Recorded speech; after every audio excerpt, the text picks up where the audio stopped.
What's up, y'all? Sparta here. Now, apologies if this video comes off a little bit dim. I had to lower the shutter speed here for a little bit because as I'm right under I'm right by the window. The sun was gleaming and it was making this super bright, so and super like glaring. So I just wanted to do that. And for this video, what I mainly want to talk about is not going to be a complete showdown between the S20 FE and the V60 here. What is going to be is a display conversation, right? And what I feel about both of these displays. You know, Samsung is typically heralded as the best when it comes to OLED displays, right? Their Super AMOLED technology is apparently unrivaled and all that stuff, right? Every year they're the phone that has the best display out there and all that stuff. And to a lot of people's credit, there's a lot of, there's reason why. For the longest time, they were the game in town when it came to OLED, right? LG had, their phones that would have them, like the Flex 1 and 2 would have OLED displays. Then when the V30 came out, that's when they decided to fully shift over to OLED. Well, the G7 also didn't have OLED. It was the last major LG phone to have an LCD display. And it was a really good LCD display too. So that was really nice. But this is not about the display quality in general. It's more talking about high refresh rate. And for me, what I want to detail here is that for me personally, high refresh rate is not a big selling point for me. And the main reason I got this phone was to test that and to see if high refresh rate can grab me and make me say, yes, you need high refresh rate on your phone. And still, it really doesn't. You really don't need it. And let me detail why. So the V60 has a 60 hertz display. This has an 120 hertz display, right? Double the refresh rate would mean should mean double the smoothness, right? Better response times, all that stuff, right? What Samsung just put out an update for this phone where it improved the touch responsiveness of the phone, because apparently there were issues with so I guess some people had issues with say touch response and stuff like that. I didn't before the update, but after the update, I ended up having some issues with that. But overall, it's not that big of a deal. But the main reason why I bring up these two phones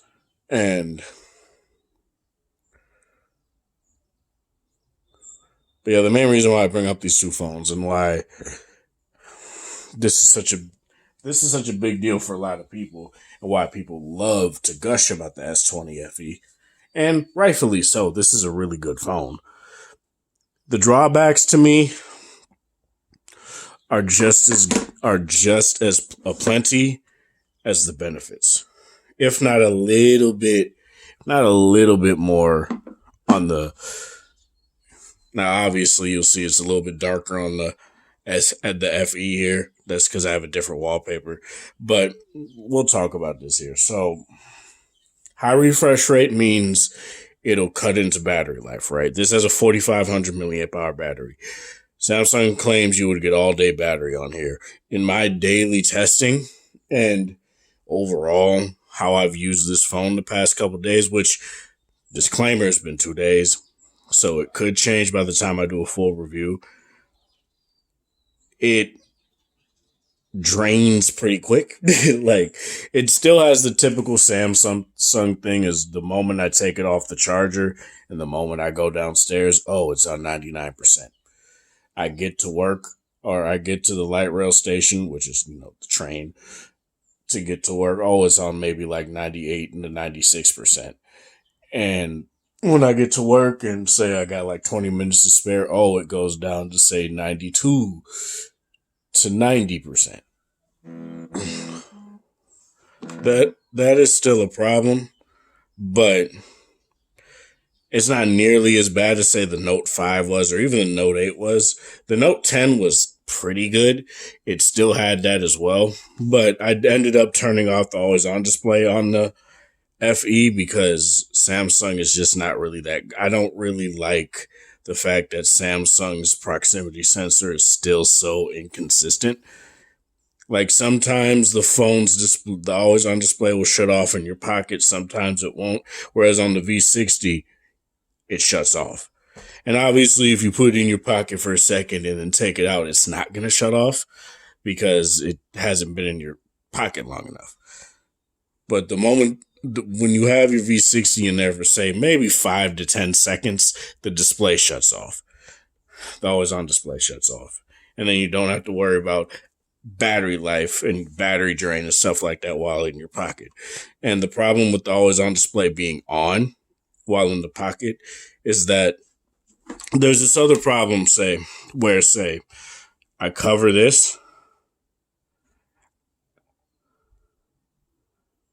Oh, what? Oh, that's nice. They actually did that.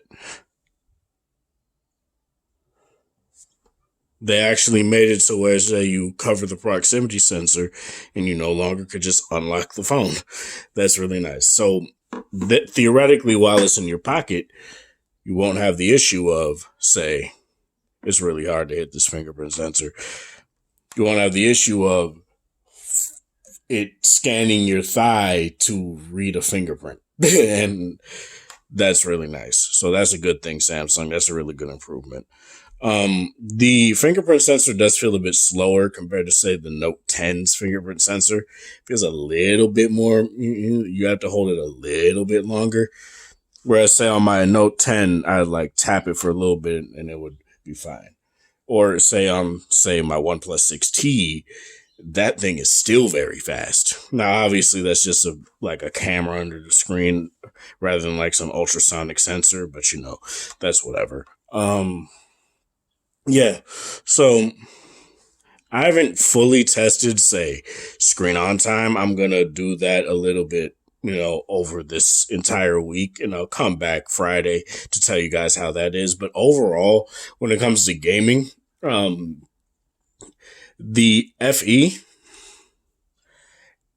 actually, when the phone was on 45% and I decided to play King of Fighters All-Star, it got like almost 3 hours of usage out of that, which is pretty good. That's actually really good. And I ran it side by side with the 11 Pro Max, which I no longer have because I sold it because I'm going to end up getting the 12 Pro Max eventually. But yeah, in terms of this, screen on time on that so far was good. I don't think it was amazing, but it's good. But I will be testing that more. But in terms of refresh rate, the main thing that made me get this phone was obviously to see the difference. And while the difference is indeed there with, say, you go to the app drawer and you can definitely feel it. It feels really nice. I don't have an app drawer on the V60 and I don't have any other, but I do have these. But here's the thing. The V60 is still very smooth. It's still a very smooth display. Like what LG did, they tuned their software very well to the point where this really feels nice even at 60 hertz. This feels nice at 120 hertz, obviously, but the problem is you will get those twitches even more because it's a Samsung phone, and Samsung phones run a lot of software in the background. And since this only has 6 gigabytes of RAM compared to 8 gigabytes of RAM, you will get a little bit more twitches here and there. So you will feel the frame drops a little bit more. Whereas on the V60, if there are frame drops, they're very slight and I don't really feel them all that much. On here, I feel them more because the high refresh rate definitely helps with that.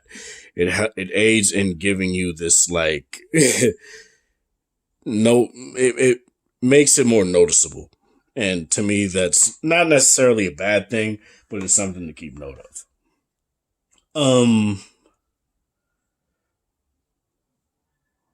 I don't know why I couldn't think. In terms of screen brightness, I still feel the V60 is brighter. I'll bring up the same image here just to show you guys. Now, as you guys can probably see from even just right here, you can see that the V60 is definitely brighter from this point right here. I'm going to attempt to pick both of these up at the same time and not drop them. But this isn't to say that the S20 FE has a dim display. It definitely doesn't. But when you compare what's supposed to be one of the best displays on the market when it comes to, say, a Samsung phone, and you compare it to an LG, there's really no difference in terms of how they reproduce any sort of image. I would use either of this wallpaper on either of these phones personally, and it makes the phone screen pop. I know a lot of people like to, say, "Oh, you use black background. It'll battery longevity and all that stuff." But to me personally, I feel that's very disingenuous to the amount of work that these displays can do, how well they can display an image. For example, this is an 8K wallpaper right here, and honestly, it looks really nice. Obviously, when I get, say, the Sony Xperia 1 Mark II and I put that wallpaper on there, it's going to look way better because it has a 4K display and I'm putting an 8K wallpaper on there. But yeah, you're going to get the issues of the display requiring more power, thus it's going to take more battery. And to me, that's something that's something that you really shouldn't understate. Battery life is important, right? And to me, I feel a lot of people just look at high refresh rate, and that's all they care about. And to me, high refresh rate is very nice, but depending on the phone, and this is another thing that the V60 does way better. This doesn't have a high refresh rate, but what the V60 does is the viewfinder on the V60 runs at 60 hertz. It's a very smooth viewfinder right here. You go here on the Samsung phone, and you guys can see it's choppy, right? It's very choppy. It's at 30 frames per second, and it doesn't do this display justice. But that's all I really wanted to say. All I really wanted to give you guys here. In terms of display, in terms of 60 hertz versus 120 hertz, I can go either or. A phone having 60 hertz is not a deal breaker for me personally. Obviously, for games, it would be better, but to me, every phone runs games very well these days. I don't really have a problem with how certain games run on certain phones, but overall, I really think this is more of a testament to LG and how far they've come with OLED. The V30, a lot of people slagged it because it had its issues, right? And apologies for the plane, but they slagged the V30 for its issues, right? And even though the Note 8 had the same issues, and the V60 has a fantastic display. Despite both of these being 1080p, they're very crisp. They're very nice. They're quality displays. They're not crap displays. So to me, that's something that a lot of people need to look at and need to just keep in mind. But yeah, this is Sparta. Thank you guys for watching. Thanks for the support. Hope you guys have a wonderful Monday or whatever time of day is in your area. Have a good one.